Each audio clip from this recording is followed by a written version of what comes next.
sesungguhnya aku meliputi kamu, sedangkan kita diliputi oleh energi. Berarti Allah itu sebetulnya siapa?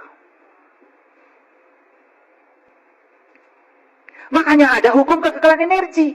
Energi itu tidak bisa diciptakan dan energi tidak bisa dimusnahkan. Nah, yang tidak bisa diciptakan, tidak bisa dimusnahkan, siapa? Kalau kita mengerti mekanisme alam semesta untuk membuat kita hidup menakjubkan, semua hidup kita pasti menakjubkan. Pendekatan Bapak Ibu ngaji berbasis masalah? Harusnya berbasis masalah. Contoh, saya sudah puasa dari kecil, bukan? Lebaran tiap tahun pasti ya. Ada nggak? Kok saya dari lebaran ke lebaran begini-begini aja ya? Gitu. Kok saya tidak berubah? Saya tidak tambah damai, saya tidak tambah ikhlas, saya tidak tambah sabar. Masalah bukan, Bu? Pasti akan mencari jalan. Saum itu apa sih? Kenapa saum jadi puasa? Dari mana sih puasa itu? Telusuri. Saya belajarnya begitu. Oh, puasa itu dari kata upa fasa. Upa itu adalah ikhtiar, upaya. Fasa itu adalah kesadaran yang tinggi. Upa fasa artinya berusaha selalu supaya berada di kesadaran yang tinggi. Itulah upa fasa. Jadi puasa. Apakah sama puasa dengan saum? Terus cari. Nanti ibu bapak ketemu solusi. Keren gak? Suka Idul Fitri? Suka. Apa Idul Fitri? Kata Quran ya, bukan kata ibu bapak. Kan di Quran dikatakan, Allahumma rabbana anzil alaina ma'idatan minas sama'i takunu lana id. Ya Allah, turunkanlah hidangan dari langitmu, yang turunnya hidangan itu merupakan hari raya bagiku. Jadi Idul Fitri itu saat turunnya hidangan dari langit. Sekarang ibu bapak ketika Idul Fitri ngurusi hidangan dari langit atau hidangan dari bumi? Sagala dijieun. Betul nggak? Nepi ka nyeri beuteung dahar.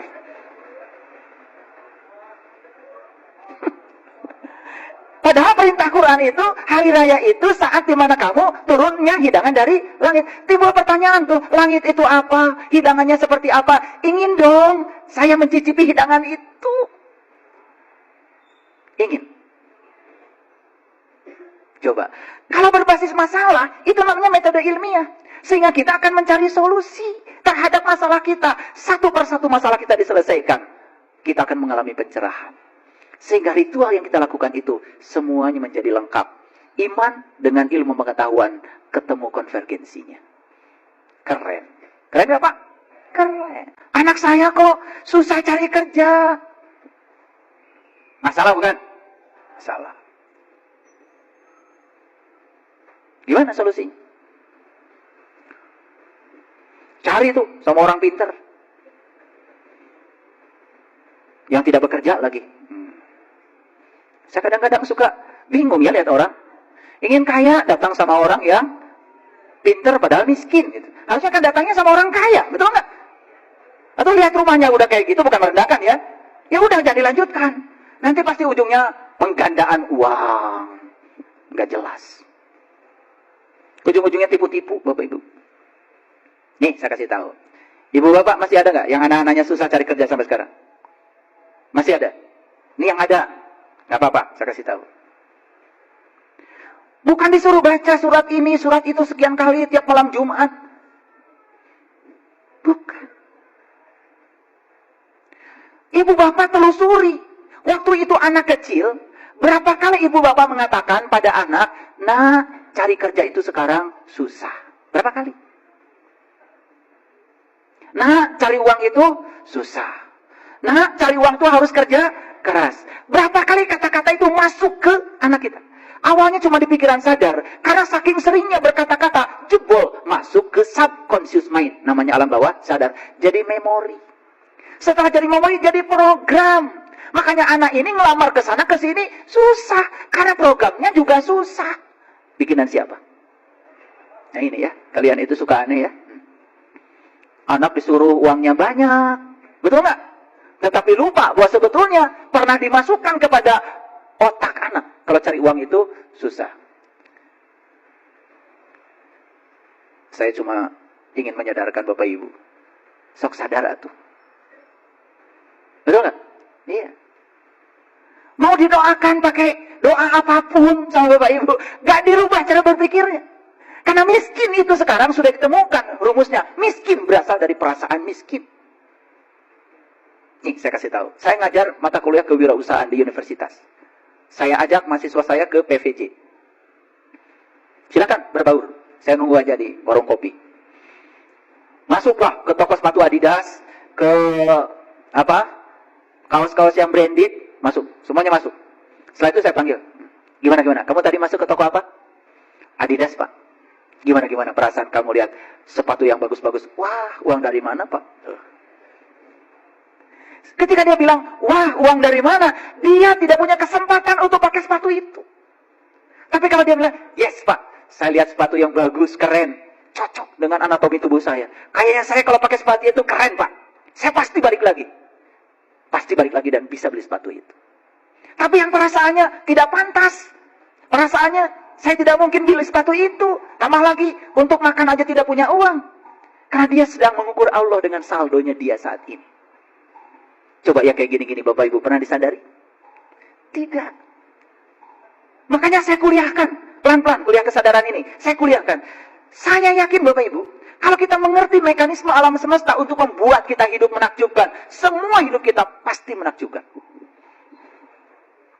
Saya sudah buktikan. Menakjubkan Bapak Ibu. Hidup itu. Menakjubkan. Jadi, pendekatannya sekarang harus menggunakan pendekatan saintifik. Pendekatan ilmiah. Pendekatan ilmiah itu kuncinya adalah harus berbasis pada masalah. Yang kedua, pendekatan untuk mengajarkan anak-anak di era sekarang ini harus terbebas dari dogma dan doktrin. Pokoknya lakukan saja, jangan banyak tanya. Itu dogma, itu gak laku lagi Bapak Ibu.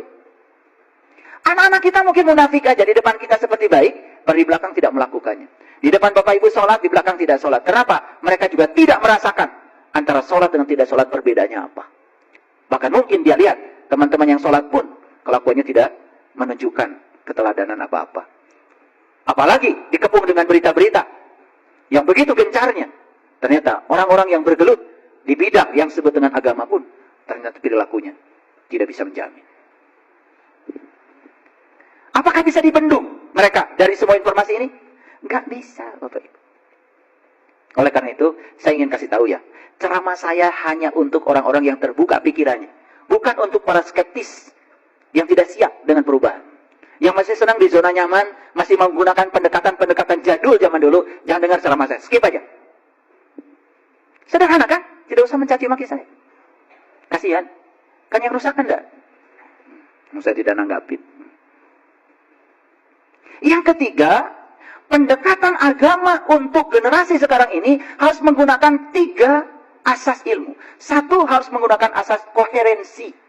Apa yang disampaikan kepada mereka tidak boleh bertentangan dengan akal pikirannya.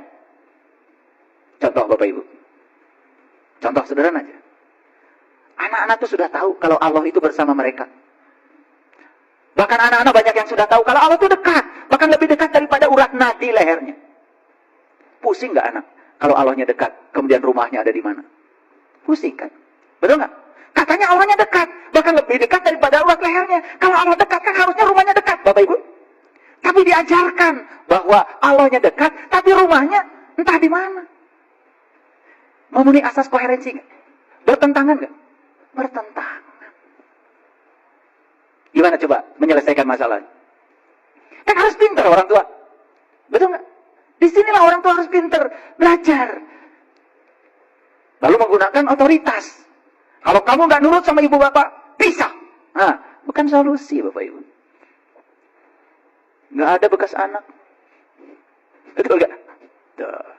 Jadi sebetulnya yang guru itu orang tua atau anak? Sekarang pandang anak kita jadi guru kita. Kreatif nanti Bapak Ibu. Ngerti tadi? Koherensi, ngerti?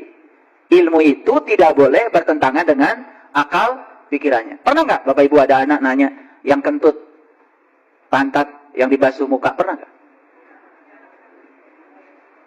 Gimana coba menjelaskannya kalau nggak pinter?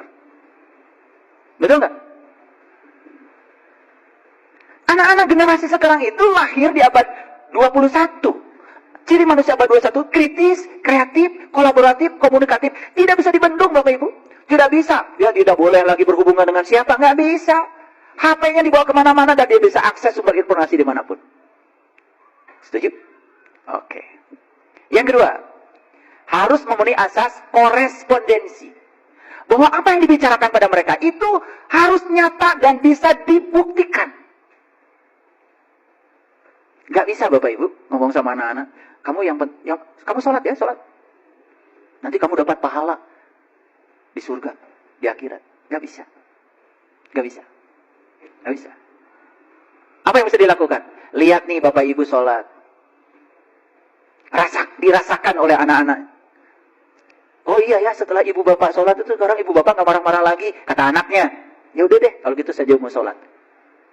Ibu bapak sholat, pakai ilmu. Nanti di akhirat dapat ini, dapat itu.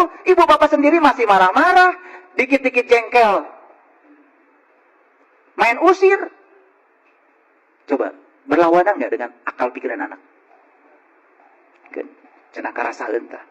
Ku masuk karar itu teh. Harus memenuhi asas korespondensi. Ini belum pakai ayat Bapak Ibu. Saya mau jelaskan dulu supaya tuntas. Nyata dan bisa dibuktikan. Anak-anak sekarang apapun harus bisa dibuktikan Bapak Ibu. Harus bisa dibuktikan. Saya mengajarkan sama anak-anak saya. Nah, pikiran dan perasaan itu energi. Saya bilang gitu. Dan ketika kita berpikir dan merasa sebenarnya kita sedang jadi medan magnet yang memancarkan medan elektromagnetik ke semesta dan menggetarkan apa yang kita pikirkan dan dirasakan. Saya buktikan dengan keseharian saya. Lihat sekarang apa yang ayah lakukan.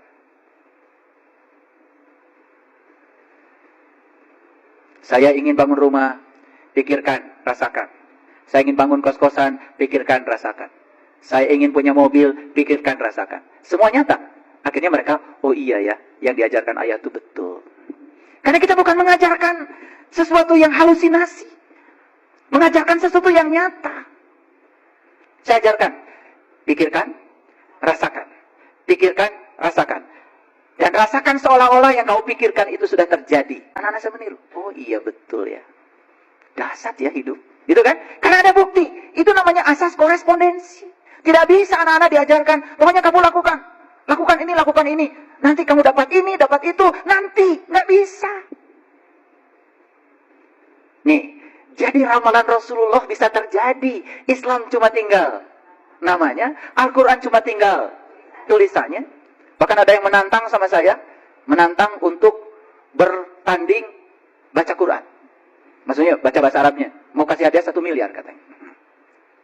Buat apa saya menerima tantangan itu? Di zaman Nabi Muhammad juga nggak ada orang baca Quran. Betul nggak? Lah Quran lagi canaya. Masa saya ikut-ikut gila? Udah, abaikan aja. Pada 1 miliar ibu bapak. Saya lahir di keluarga yang dari kecil tuh belajar Quran. Saya hidup itu di masjid. Di masjid. Ya di masjid. Saya hidup di kampung. Di kampung saya itu speakernya nggak berhenti tuh baca Quran. Sampai sekarang.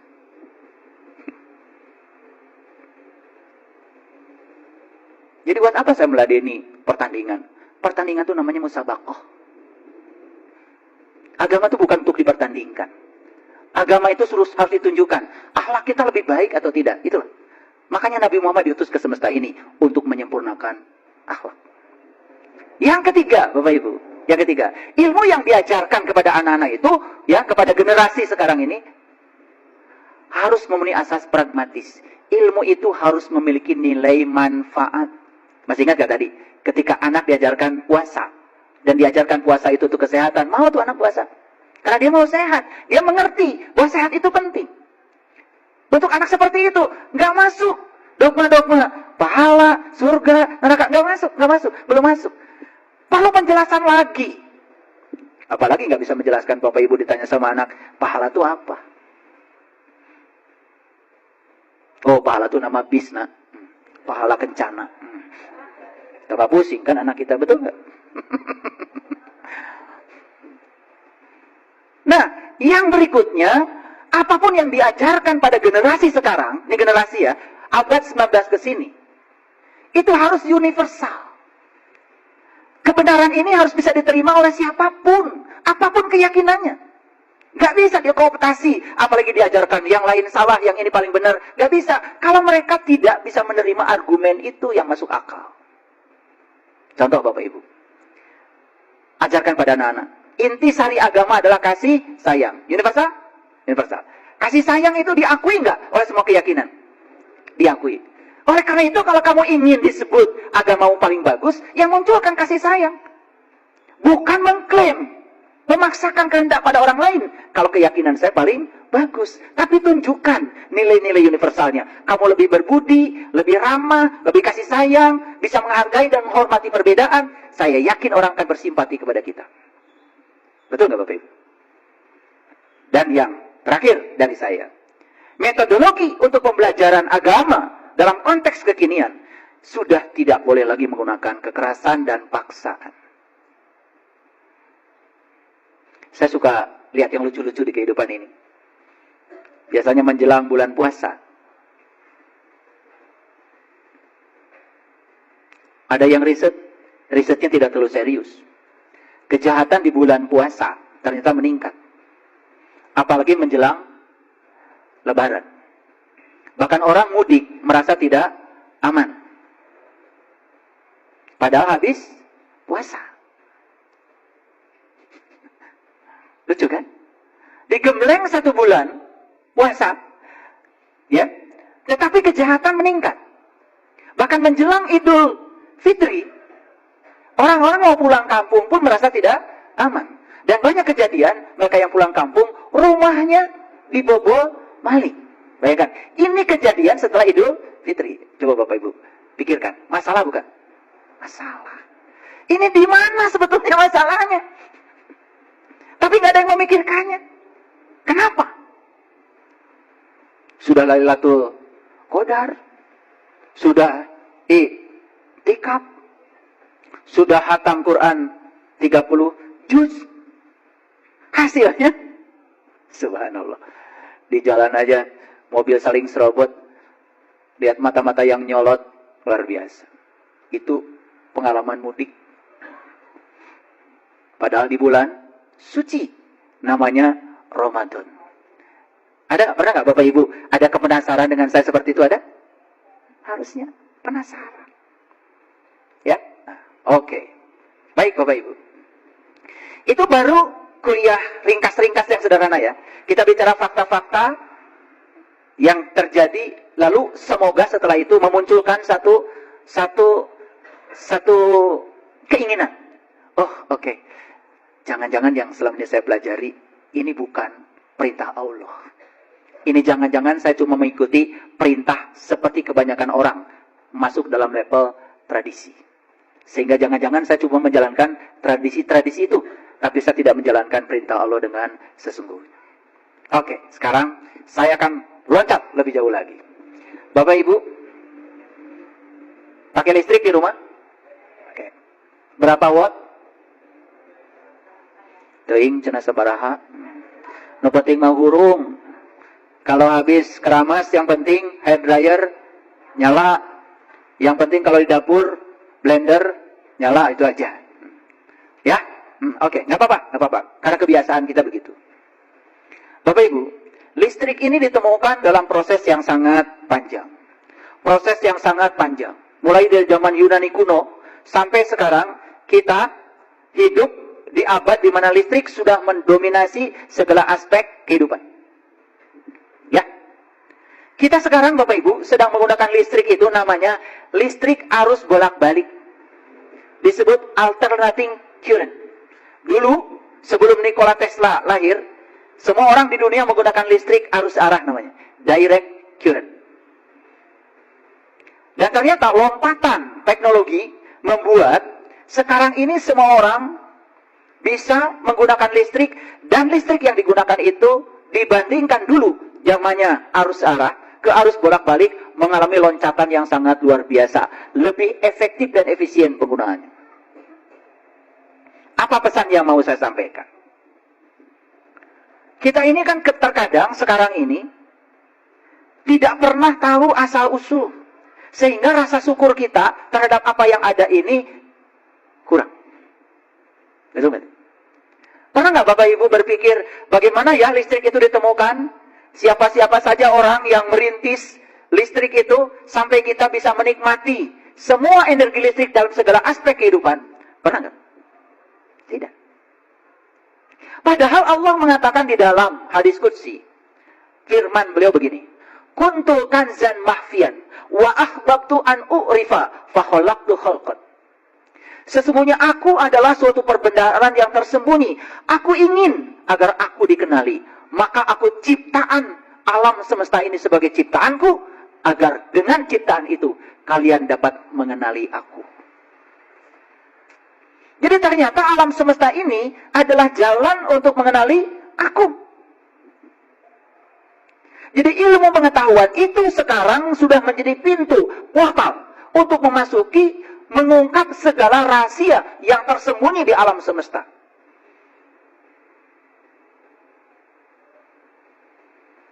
Sehingga dengan demikian, pada titik tertentu akan terjadi pertemuan antara spiritual dengan ilmu pengetahuan.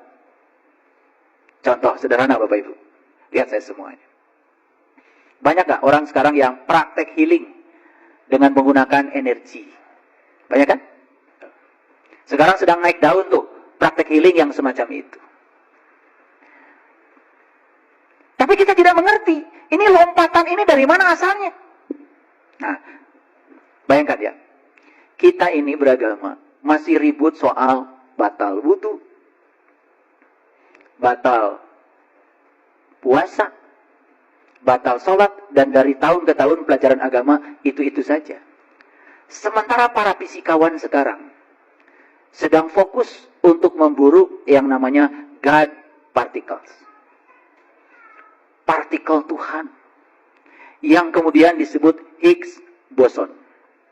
Penemunya adalah, pencetus utamanya adalah Peter Higgs. Peter Higgs ini adalah pencetus tentang adanya suatu partikel di alam semesta yang sangat halus. Dan itu adalah lebih kecil dari partikel-partikel subatomik yang kemudian oleh media dipopulerkan sebagai God particles. Orang pemikirannya sudah sampai di situ. Dan pemikiran ini akan merevolusi keyakinan. Kenapa begitu? Bapak Ibu lihat saya semua. Bapak Ibu sekarang bernafas. Dari mana nafas itu diambil? Dari sini. Oke? Dari sini kan?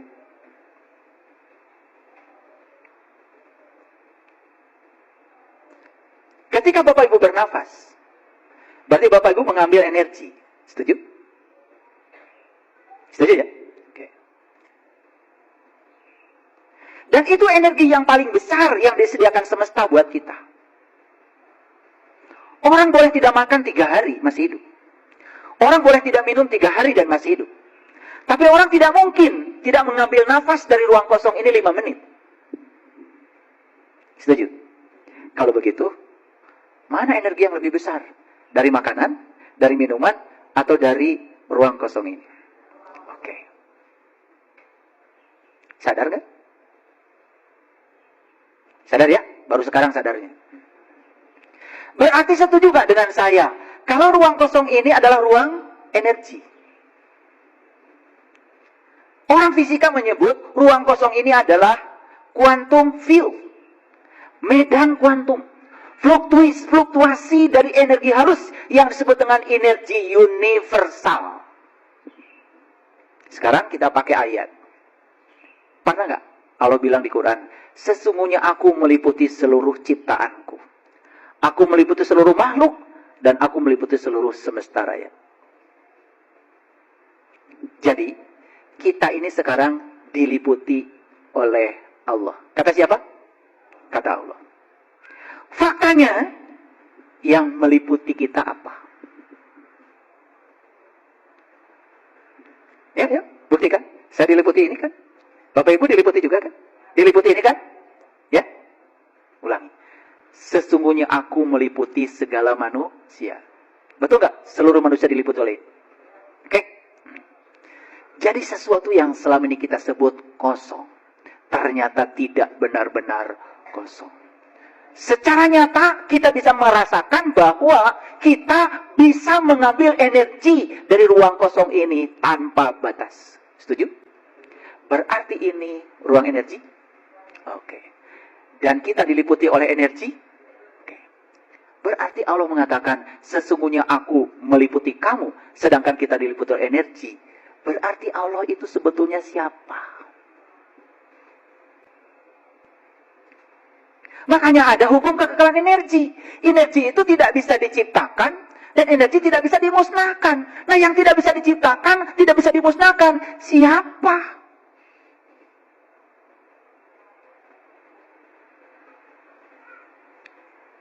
Kalau tidak bisa diciptakan, tidak bisa dimusnahkan, berarti dia kekal abadi.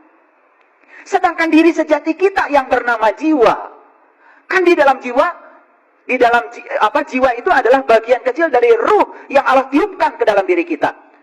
Kalau ini adalah energi tanpa batas, yang namanya energi universal, berarti yang namanya ruhku adalah bagian dari energi universal itu. Dan itu ditiupkan ke dalam diri kita. Berarti yang ditiupkan kepada kita itu energi. Sedangkan energi itu tidak bisa diciptakan, tidak bisa dimusnahkan. Berarti energi kekal abadi. Berarti jiwa kita kekal abadi. Oke. Kalau jiwa kita kekal abadi, kenapa ada kematian? Loh, kematian itu apa sesungguhnya? Sekarang pahami. Ternyata yang namanya jiwa itu energi.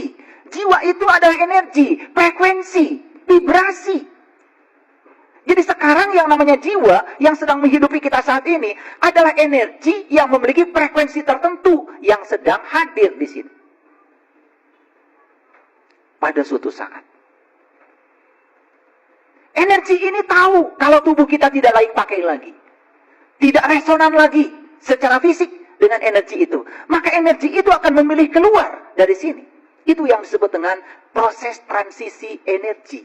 Pertanyaannya, ketika keluar dari sini, energi itu masih ada? Jadi yang namanya mati itu sebetulnya cuma transisi energi, memasuki dimensi yang baru. Dia bergetar, bervibrasi di dimensi baru itu. Untuk melanjutkan proses perjalanan selanjutnya. Untuk menemukan tubuh material agar dia beresonansi lagi. Itu yang disebut dengan kehidupan demi kehidupan yang selanjutnya. Lalu kenapa sekarang manusia menjadi takut dengan kematian? Selama ini kita menganggap yang namanya Tuhan, Allah, apapun namanya, itu adalah suatu entitas eksternal yang di luar diri kita, yang bisa diperintah oleh kita sesuka kita. Padahal dia adalah energi yang meresap pada seluruh ciptaannya tanpa batas. Bayangkan ya, ilmuwan-ilmuwan di zaman dulu sudah bicara ini. Sudah bicara ini.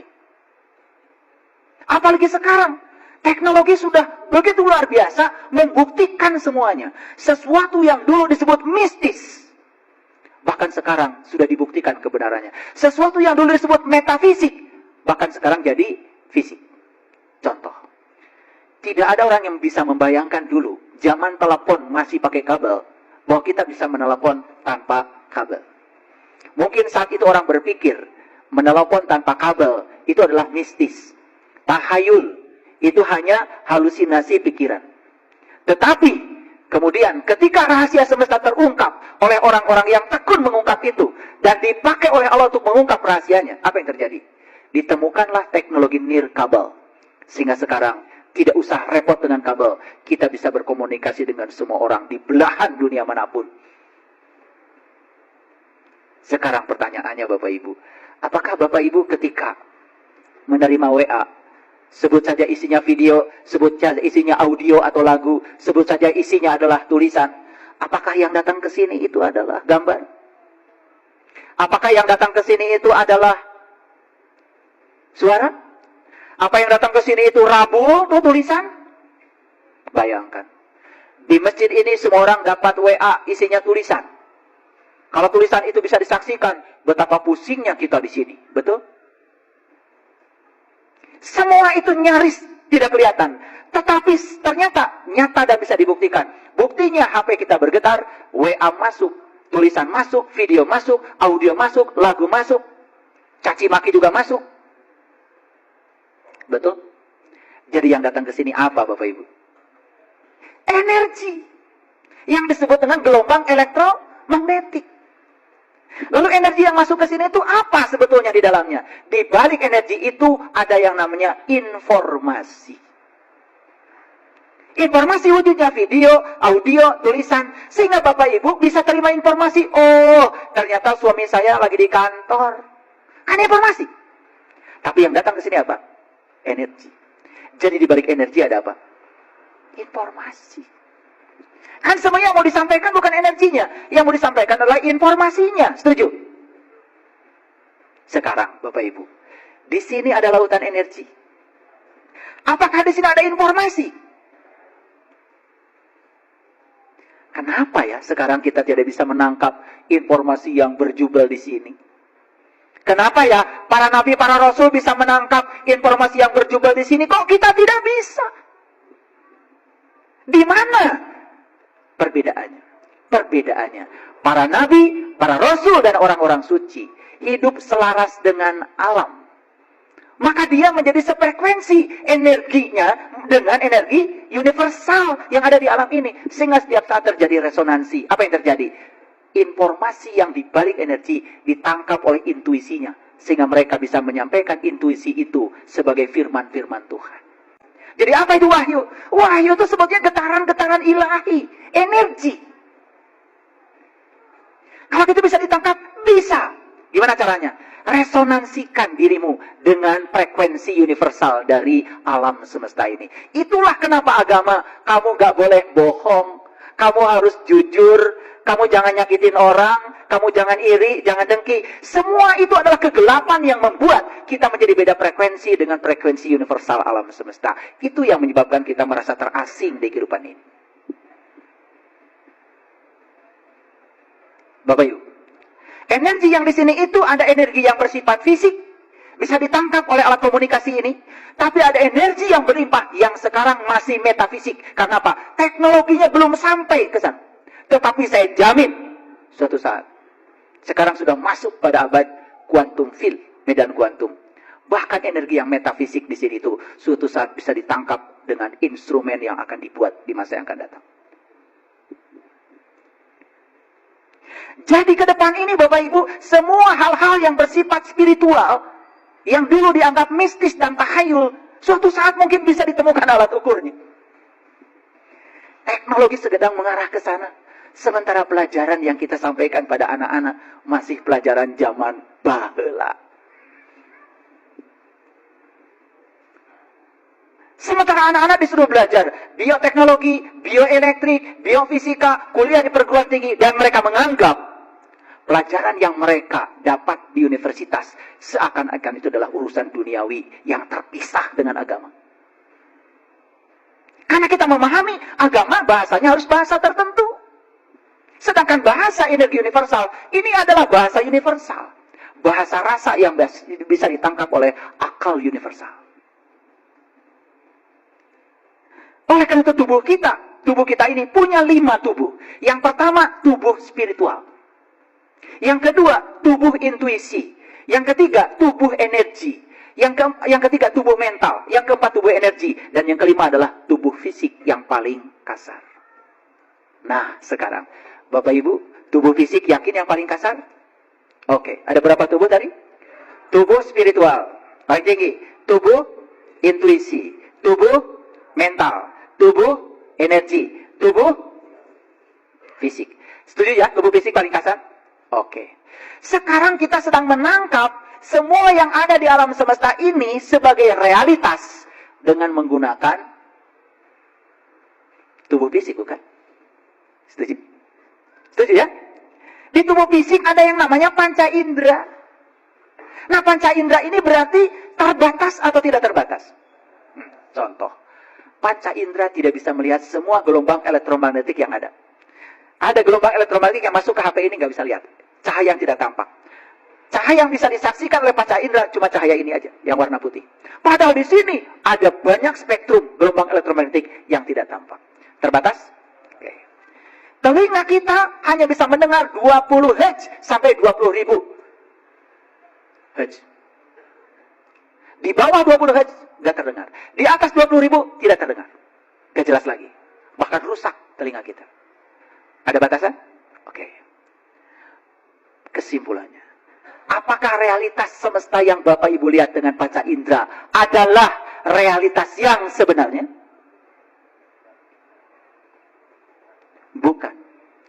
Karena kita melihat dengan sesuatu instrumen yang sangat terbatas. Kesimpulannya, apakah realitas ini misteri? Apakah di sini banyak rahasia? Banyak. Apakah di sini ada rahasia yang tanpa batas? Ini masalah. Dulu setelah Islam itu ditinggalkan Nabi Muhammad, lahirlah ulama-ulama besar, penulis-penulis tafsir, dengan pemikiran mereka yang cocok di zamannya mereka sendiri-sendiri. Dan setelah mereka, lahirlah orang-orang skeptis yang menganggap seakan-akan ajaran yang paling benar adalah ajaran yang dulu. Dan sekarang tidak boleh lagi ada pemikiran-pemikiran baru tentang ajaran. Berlawanan gak dengan hukum alam? Kenapa sekarang tidak muncul para pemikir Islam lagi?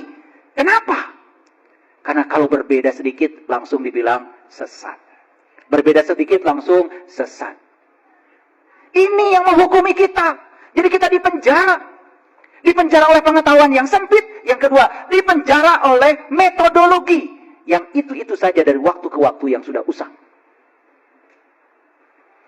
Pendidikan agama di lembaga-lembaga pendidikan sekarang masih menggunakan pendekatan-pendekatan yang seperti di zaman dulu. Padahal kata Nabi Muhammad, antum a'lamu bi umuri dunyakum.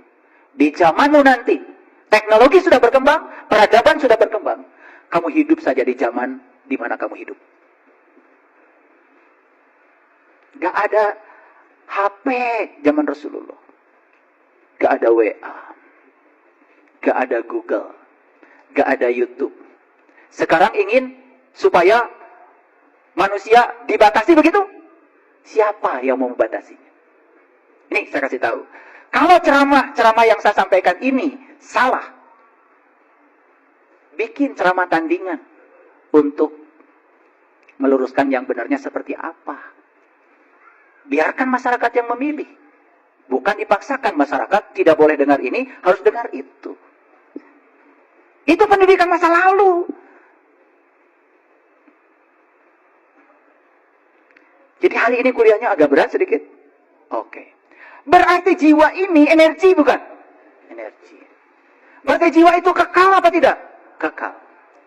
Jadi sebutnya ketika kita mati, jiwa kita tidak hancur. Akan meneruskan perjalanan dalam dimensi frekuensi dan vibrasi yang baru. Energi sama dengan konstanta kali frekuensi. Energi dalam fisika adalah H, konstanta Planck dikalikan frekuensi. Jadi di alam semesta ini ada suatu konstanta. Ada yang konstan. Dan agar energi meningkat, tidak boleh meningkatkan yang konstan. Rubah frekuensinya. Makanya kita berbuat amal. Kita memberi pada orang. Hadirin, tidak ada pemberian buat orang lain. Semua pemberian adalah meningkatkan frekuensi kita. Sehingga energi kita naik. Saat kita keluar dari sini, kita punya dimensi baru. Dan kita akan terus melanjutkan perjalanan kita. Naik frekuensinya, naik energinya, naik frekuensinya, naik energinya. Terus sampai kita bisa resonan kembali dengan energi universal yang ada di semesta ini. Disitulah kita akan mengalami innalillahi wa inna ilaihi raji'un. Saya coba menahan diri. Saya menjelaskan ini tidak menggunakan fisika yang rumit. Tidak menggunakan teori-teori yang disampaikan oleh para ilmuwan yang rumit. Seperti Nikola Tesla, Biot Savart, ya, Wilson Somerville, ahli-ahli fisika kuantum. Saya menghindari dari itu. Saya coba membuat semuanya supaya koherensi, korespondensi, dan pragmatis. Jadi Bapak Ibu, setelah ini tidak usah takut lagi dengan kematian. Kan tidak ada yang mati. Kan jiwa abadi. Kalau tubuh ini diganti dengan tubuh yang baru, justru bagus daripada tubuh ini tubuh lama, udah letoy. Betul nggak? Bukankah itu adalah karunia semesta yang sangat luar biasa?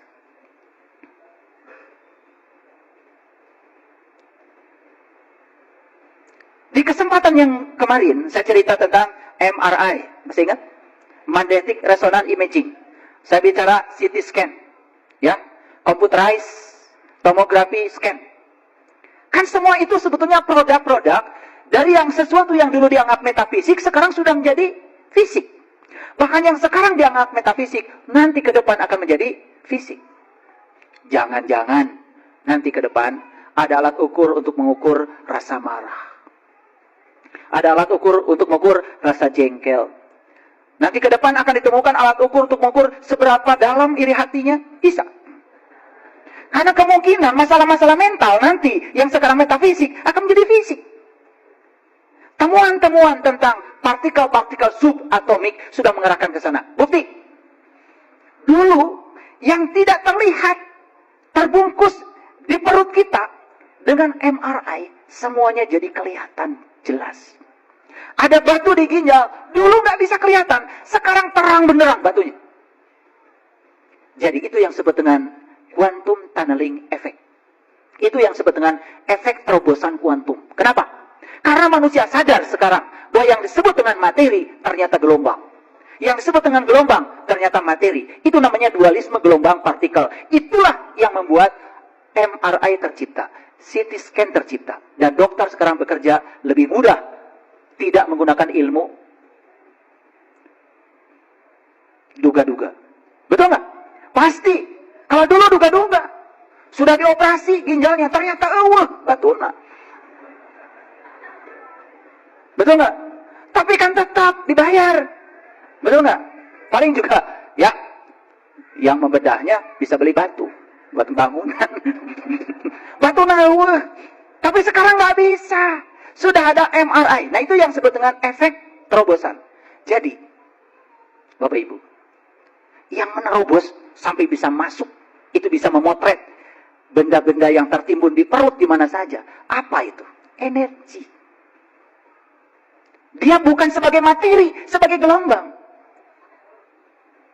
Dan ternyata pemikiran-pemikiran klasik sekarang berubah menjadi pemikiran modern. Contoh gini. Saya ingin menerobos tembok ini. Saya harus punya energi yang lebih kuat daripada ikatan-ikatan molekul tembok ini. Saya baru bisa menerobos. Itu fisika dulu, fisika klasik. Ternyata itu gugur. Walaupun energi saya lebih rendah daripada energi ikat tembok ini. Kalau saya bisa berlaku sebagai gelombang, saya bisa menerobos tembok ini. Gagal teori fisika klasik yang dulu diganti dengan fisika. Makanya fisika modern berbicara tentang probability. Kemungkinan. Jadi alam semesta ini begitu banyak kemungkinan. Karena isinya alam semesta ini adalah energi universal yang di dalamnya memuat berbagai macam kemungkinan. Jadi, pemikiran deterministik seolah-olah itu suatu kebenaran. Hari ini, salah. Itu adalah probability. Kebenaran yang berlaku hari ini. Besok-besok belum tentu jadi kebenaran lagi. Itulah pentingnya kita memiliki pemikiran yang terus berkembang. Ya, jadi nggak usah balik lagi ke siwak ya.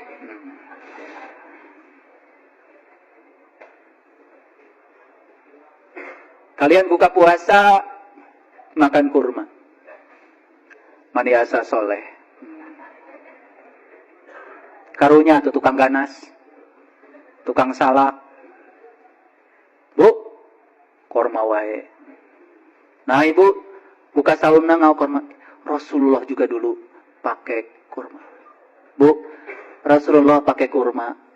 Bukan sebagai ajaran. Waktu itu di Arab, awal dari dahareun. No ayangan kurma. Dan no hirup di ditu ngan tangkal kurma. Bade kumaha atuh da teu aya ganas ibu di ditu mah. Ibu-ibunya bisa si Ramadan teh nya. Pamisa kurma teh asa tos di surga. Karunya tuh tukang ganas. Tukang alpukat. Tukang cau. Neng cau, teh pahalana Pak. Korma neng, insya Allah, masya Allah. Itu karena kebodohan kita sendiri. Mana tradisi, mana ajaran, kita tidak mengerti. Rasulullah hidup di tradisi beliau. Ya pasti dong tidak mungkin melepaskan diri dari tradisi itu. Betul nggak? Ini saya kasih tahu. Mohon maaf. Di Arab, perempuan Arab, itu suaminya berpoligami nggak masalah. Karena sudah tradisi. Di orang mah Tuhan nggak tawang. Karena tidak ada tradisi. Betul nggak? Jadi sebetulnya karena tradisi aja. Kebiasaan. Di sana udah biasa. Di sini belum biasa. Nah, tradisi sana tentu saja tidak bisa dong dibawa ke sini. Betul nggak? Karena tradisi ini berbeda. Makanya benar kata Gus Dur. Kalau kamu mau beragama Islam lah. Tapi tidak mesti jadi orang Arab. Kalau kamu beragama Hindu saja. Tapi tidak mesti jadi orang India. Dan gitu kata Gus Dur. Beragama apapun, tetap bangsa Indonesia. Merdeka. Oke. Jadi ini kuliahnya agak berat memang ya. Tetapi mengerti ya sedikit. Pesan spiritualnya adalah bahwa kita dikepung oleh energi. Bahkan energi tanpa batas ini mungkin suatu saat bisa diberdayakan untuk kepentingan manusia. Sekarang manusia berfokus pada energi matahari, energi fosil yang nampak. Tapi teknologi akan mengantarkan kita suatu saat. Ketika hilang energi matahari, hilang energi fosil, manusia akan sampai untuk menemukan energi tanpa batas di sini. Pasti itu. Ilmu pengetahuan sedang menuju ke sana. Makanya di Swiss sudah ditemukan pemercepat subatomik. Dan apa yang dicetuskan oleh Peter Higgs tentang Higgs boson sekarang sudah menjadi kenyataan. Ternyata Higgs boson ternyata memang benar-benar ada. Teknologi akan berubah ke depan. Gaul dikit ya. Gaul dikit. Terima kasih. Assalamualaikum warahmatullahi wabarakatuh.